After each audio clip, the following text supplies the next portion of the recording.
so update lang dito sa Jump Mining. So yun guys, nakapag-withdraw ko ng $6. Dumating na siya sa aking Gcash. So kung ano kayo guys, tips para mabilis dumating yung inyong withdraw sa Jump Mining. Ibibigay nyo lang yung ID number nyo dito sa sa Jump Mining na Telegram. Ito po guys. Yung screenshot ng ng nag-process yung withdraw. Ito kunwari yan, yung for processing, tapos ilalagay nyo lang yung ID number nyo para mabilis na ma-process. Wala na kayong ibang sasabihin na ganun, kasi yun na yung rule nila para mabilis guys. So yun guys, paying pa rin naman si Jump Mining. So okay na okay pa din siya.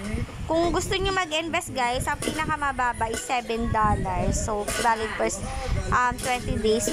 Matagal na rin tong Jump Mining, medyo matagal na, and long term naman tong app na to. Alam niyo naman guys na yung mga binablog ko is mga long term talaga, like Yokars, Jump Mining, yung Metaverse. So yung mga Insitic Pivot, mga nakalock in yan, tsaka JP Morgan. Pero okay naman din yun mag-invest.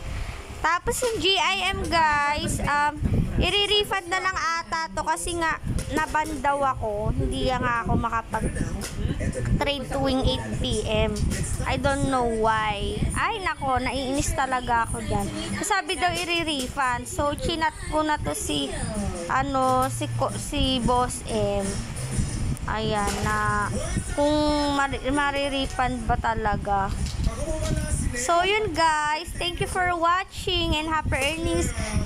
Invest what you can afford to lose. Please subscribe to my channel. Bye!